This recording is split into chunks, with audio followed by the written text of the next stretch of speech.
Começando aí pelos pais das protagonistas, das gêmeas, né? Que é o ator Xiao Min-hao. Gente, esse cara é um dos 500 dos malhados. Por incrível que pareça, ele também é todo malhado. Você nem dá nada aí pelo imperador do mundo dos humanos aí, mas ele é malhadão também, né? Ele faz o imperador Li Guanyan, o pai aí das protas. Fran, qual a sua impressão geral aí do pai das protas? Dema de desmutar, desmuta. Já desmutei. A gente no princípio fica com raiva dele por ele ser um bundão, né? Uhum. E aparentemente ele tem muitas restrições com a Tan, o tanto que ela sofreu, mas ele foi influenciado por isso, até mesmo pelo tio dele, aquele sacana, que botava lenha na fogueira, não botava lenha na fogueira, jogava mesmo, era gasolina, para que a Tan fosse, inclusive, sacrificada. Ele ainda bem que ele não se deixou levar por essas ondas de ódio contra a Tan, que era para ela ser sacrificada. Ela chegou, inclusive, a ir para o local de sacrifício. E não sei por que cargas d'água, o destino mesmo, ela não morreu.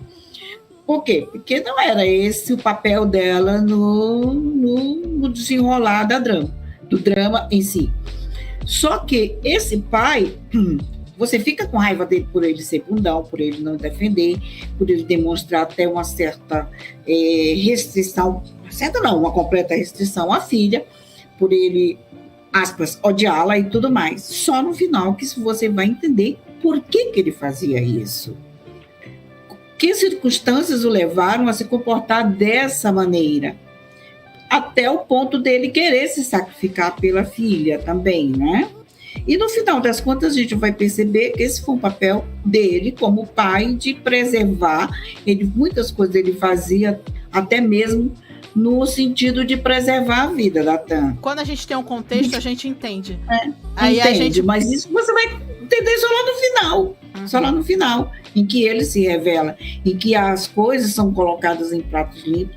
O papel daquele tio dele lá, o astrólogo, é mais astrólogo. E aí que você vai entender por que ele agia daquela maneira, né? E no final a gente tem um entendimento desse papel dele, até dele querer se sacrificar pela filha, já que ele reconhece que ela se sacrificou por todo mundo. Um pai que, no final das contas, ele se redimiu. Teve a redenção dele, né? Bom, acabei de ficar sabendo disso, estou feliz. Porque... ela ainda não viu tudo. Porque até o capítulo 27, 28, o negócio ainda não está a favor dele. Tu tá na fase do ódio ainda.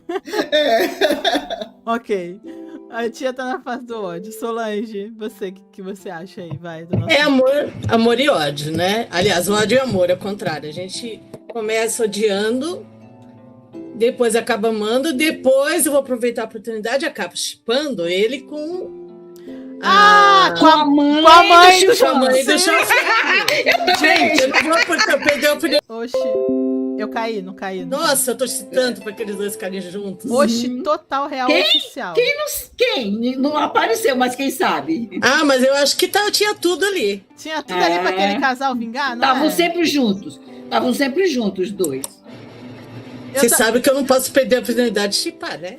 Solange, também rolou... Tô com você, Solange, tô com você. Eu também tô com você, Solange, eu também pensei. Pensei até em botar na lista de chips, devia ter posto. Porque eu realmente dei uma chipada ali nele com a mãe ali do terceiro príncipe.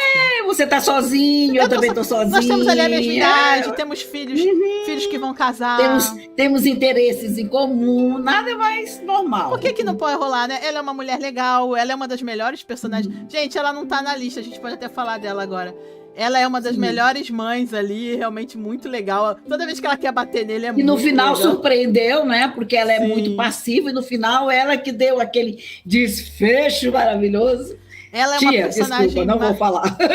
Ela é uma personagem maravilhosa. Pode falar que eu gosto de spoiler. Ela é uma personagem maravilhosa do início ao fim. No começo, quando ela aceita entrar na mentira do filho pra conquistar a Kui, é muito engraçado que ela mesmo se deita, se faz de doente. Suja tudo.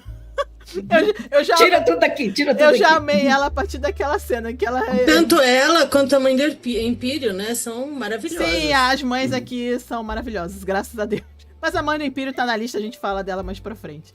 Agora... Mas a mãe do Império ela só me ganhou quando ela chegou chutando o pau da barraca, chutando aquela porta do palácio e botando a maior moral em cima do imperador. Eu entendo ela segurar um pouco, ela fez na hora certa. Foi na hora certa. Foi. Então, agora deixa eu falar um pouco aqui do Imperador. Primeira coisa que eu quero destacar é como esse ator é bom. No seguinte sentido, que ele consegue te fazer ter raiva, amor, chorar e rir. Tô falando em termos da atuação dele. Na cena em que a passarinha vira ele, tu morre de rir. O que o ator faz naquela cena ali é espetacular. Sabe? Aí você vê o quanto o ator é bom. Porque você realmente acha que aquela garota tá no corpo dele, que ele tá fazendo 1 quilo de merda. Né? Se mijando nas calças e tudo. Ele quando aparece com a cabeça queimada. Né? Então, elogiar bem que o ator é muito bom. E depois que ele religa a ligação dele com as filhas, né? Que ele passa a ser mais cômico até. Né? Ele implicando o tempo todo com o terceiro príncipe lá, o Xiao Feng. Ele o tempo todo implica. E ele puxa o saco do Império, né? E implica com o outro. E aquilo não me chama de sogro! Não me chama de sogro! Ali é muito bom acho que é uma das melhores partes do drama. É quando os dois casais estão juntos e junto com a mãe dele e com o pai dela. Aquela reunião familiar ali é muito gostosa de ver. Né? E como vocês já falaram, mas eu não quero repetir muito, realmente o personagem tem a sua redenção. É aquela coisa, tudo fora de contexto, a gente às vezes olha com preconceito, né? Quando a gente tem um contexto, a gente entende. E essa é uma das minhas críticas à história de forma geral.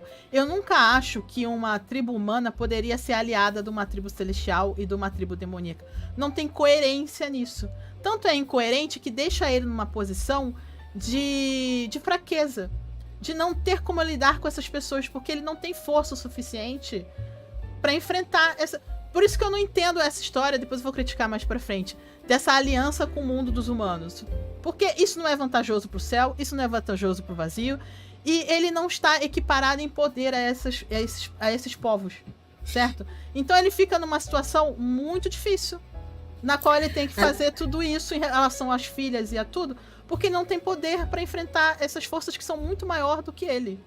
Tia, pode falar. Aliás, lá no Império, quando o Império vai para aquele lugar lá, Guxi, não lembro, ele não sabe nada que está acontecendo, né? E o rei das bestas arrasta ele, tipo, vamos raspar daqui, né? E porque ele não faz ideia do que tudo aquilo significa.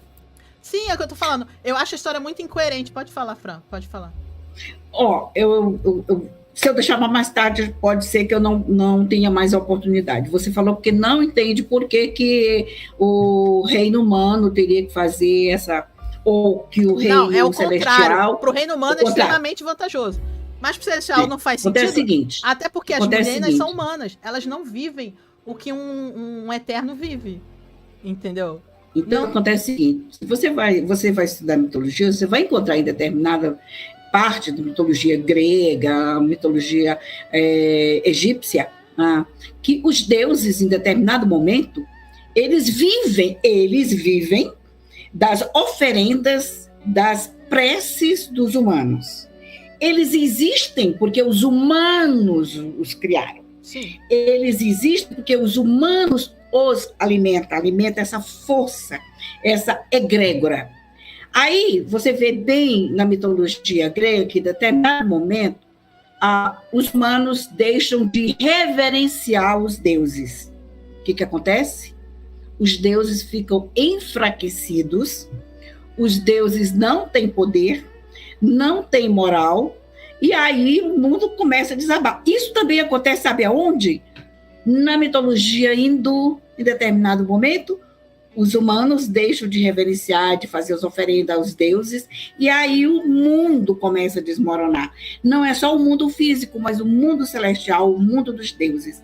Entendeu? Eles existem porque os humanos existem. Sim, mas eles são criados. Mas nesse contexto que você está falando, as pessoas acreditam numa coisa que elas não veem. Aqui não, eles têm uma relação direta com essas pessoas. Eles sabem que eles existem. Aí, Mas é mitologia. E o mas que é mitologia? Mas o casamento... Mas assim, em nenhuma mitologia você tem um deus casando com uma humana. Casando. Ela sendo a princesa consorte. Porque é ilógico. Porque ela não vive o que um eterno vive. Certo? Ela não tem os poderes. Ela não tem os poderes. Continuamos Vamos dizer assim, no mundo da fantasia. O Zeus, por exemplo, dormia com humanas, tem filhos semideuses, mas ele era casado com a Hera, que é uma deusa. Então, eu acho isso ilógico dentro da história. E o que torna o personagem dele complicado. Por isso que é mitologia. Sim, é assim. Por isso que é mitologia. É uma invenção, mas é uma invenção que acabou não tendo lógica e que força ele a ser uma pessoa fraca. Ele não tem outra solução. O que ele vai fazer? Como é que ele vai enfrentar esses dois? O Lorde Demoníaco e o Lorde do Celestial? Não tem como. Ah, mas em determinado momento você se lembra que ele vestiu a carapuça de ouro e ia enfrentar? Ele enfrentou, mas ninguém atacou ele de volta. Porque se atacassem, iam destruir toda a raça humana. Por quê? Porque eles dependem da raça humana. Não, eles não destruíram porque eles não tiveram tempo.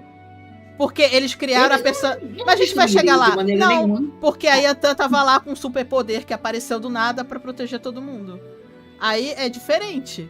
Mas que se ele... Falar nisso, eu tenho muitos argumentos se ele faz isso, se ele enfrenta isso numa época que as pessoas estavam lá sem a super poderosa filha dele, que, como eu falei, ganhou um poder do nada pra proteger, eles iam detonar a raça humana. Tanto que o Imperador Celestial ameaça ele com isso lá no final.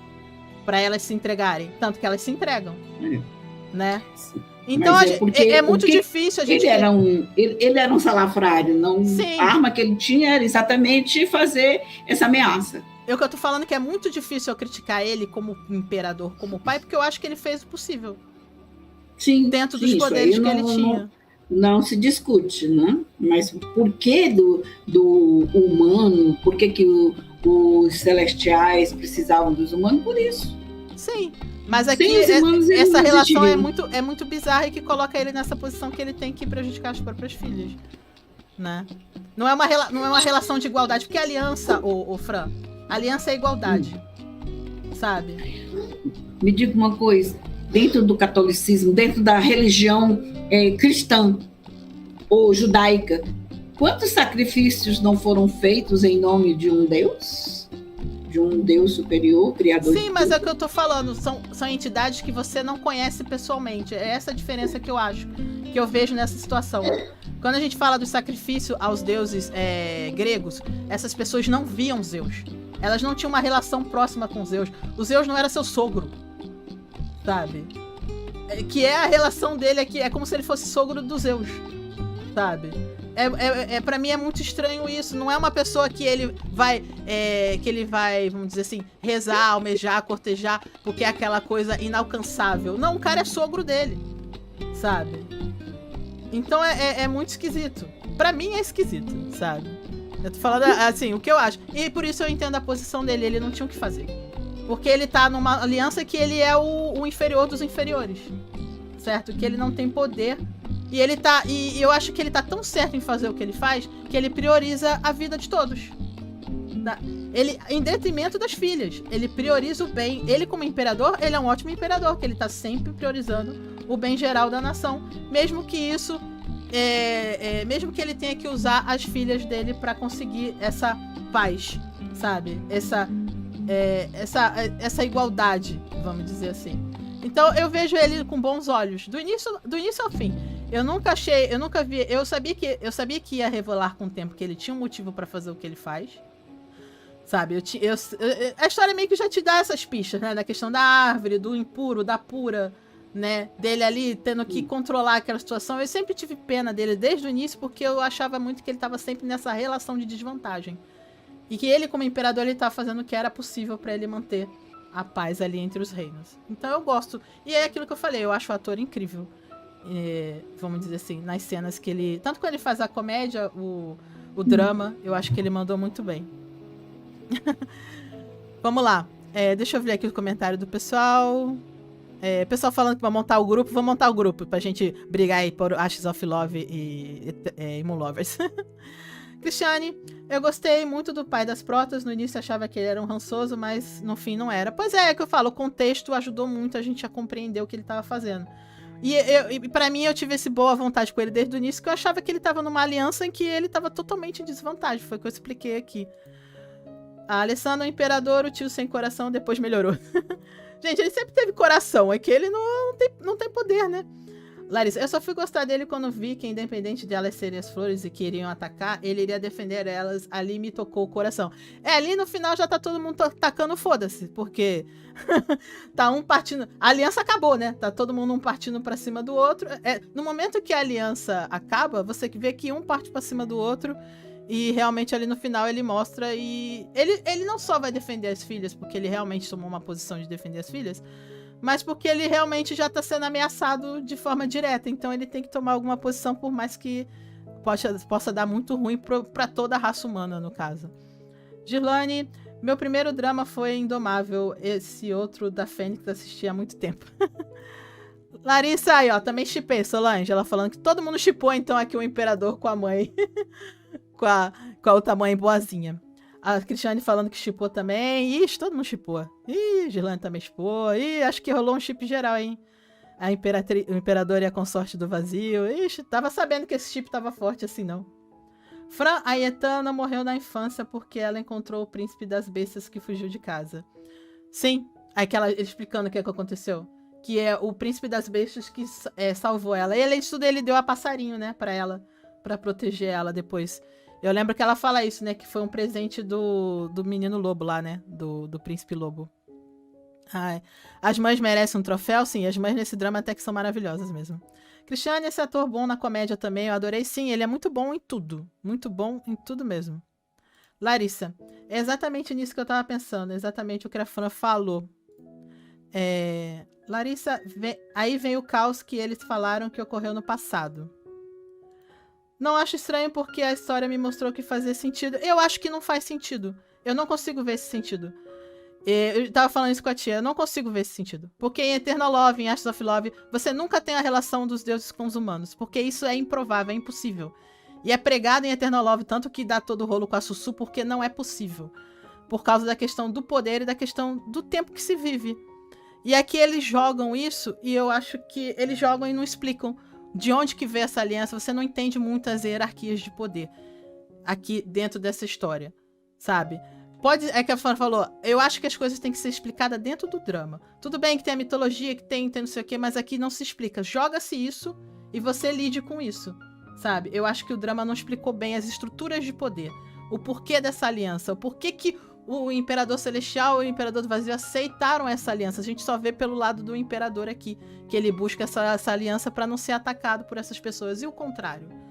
Eu acho que faltam algumas explicações dentro da história. Isso deixa a gente curiosa em relação ao livro, de saber se no livro explica melhor isso. Eu acho que o drama não fez um bom trabalho na construção do mundo. Eu acho. Fica muitas dúvidas, muitas coisas. A própria cena que a gente falou aqui agora do Bambizinho lá aparecendo não tem uma explicação.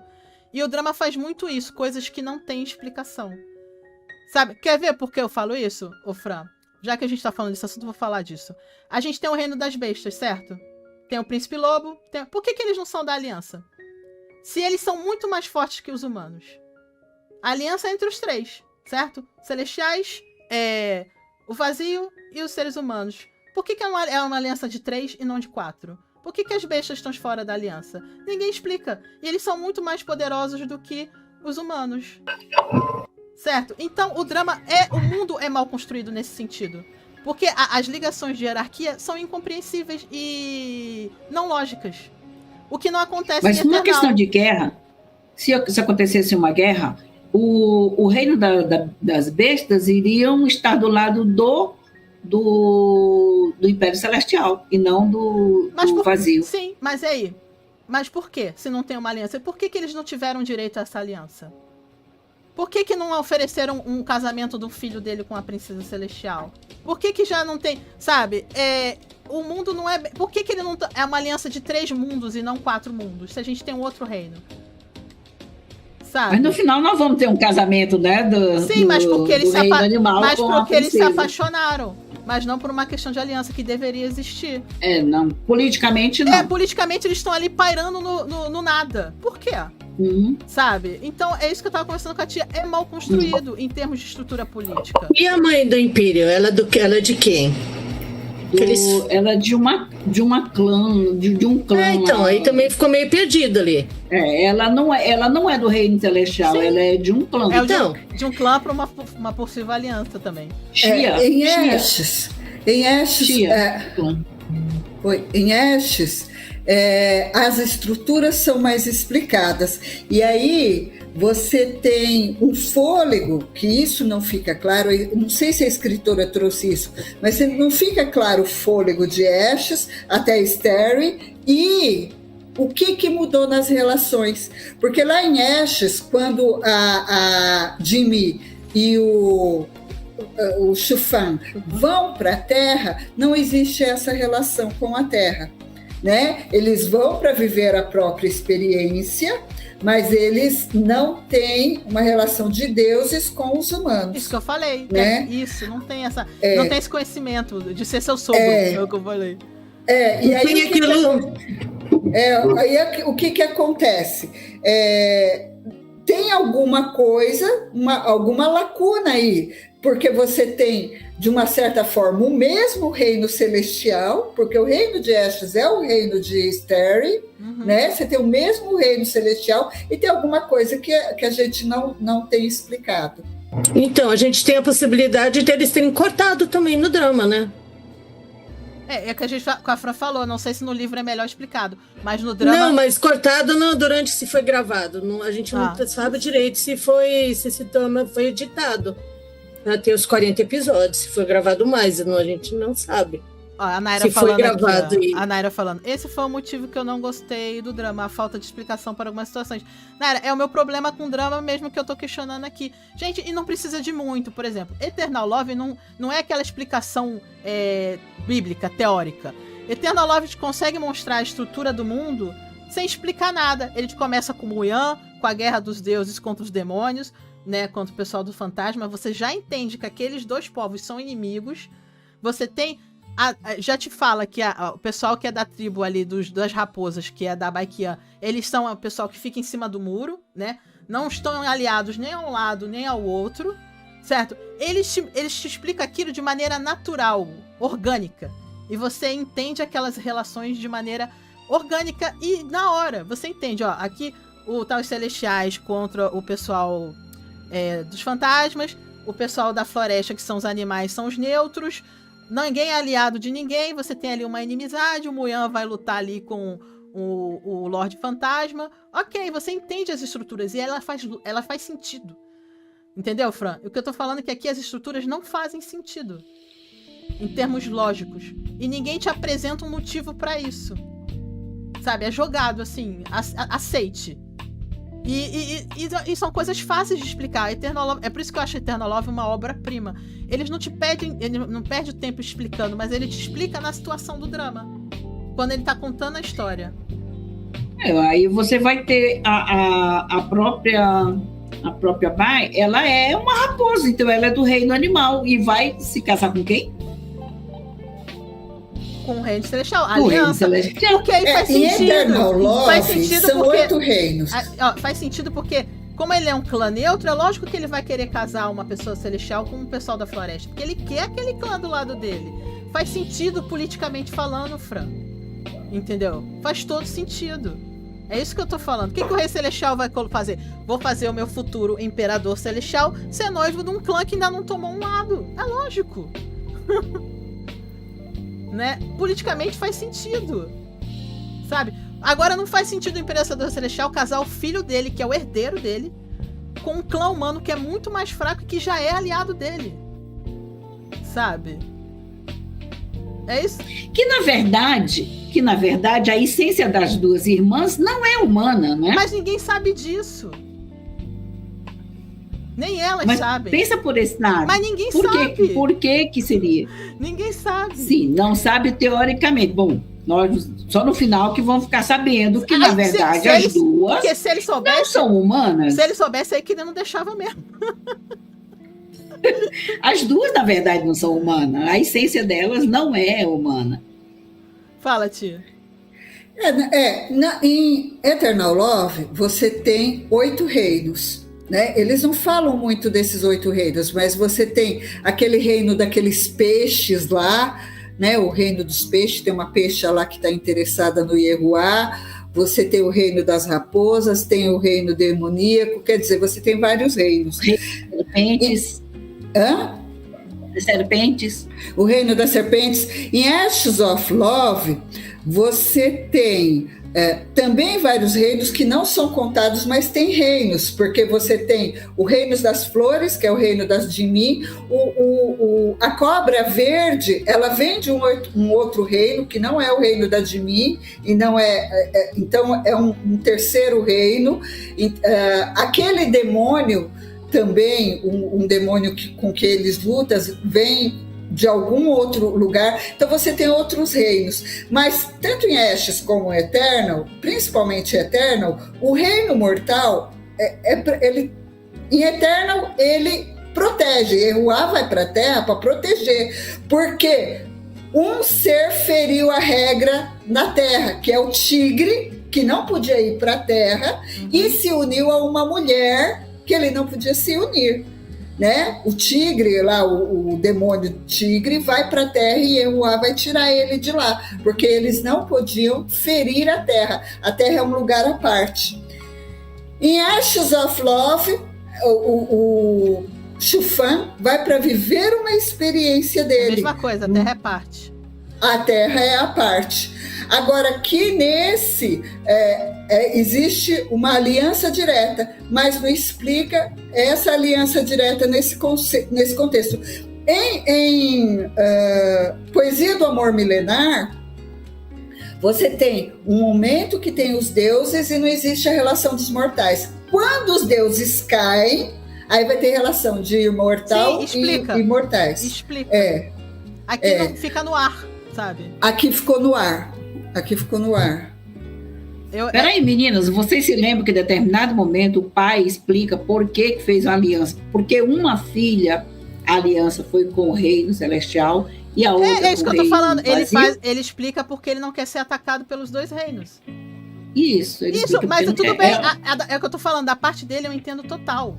É o que eu tô falando o tempo todo. Da parte dele, ok. Eu não entendo o contrário. É porque eu falei, não tem vantagem. É o que eu falei, não tem vantagem pro Celestial casar o herdeiro dele com uma humana. Não tem nem lógica. Sabe? Tanto que em Eternal Love, qual o grande problema em Eternal Love? A Sussu não pode ficar com o Yehuá porque ela é uma humana. E não tem como uma humana viver com Deus.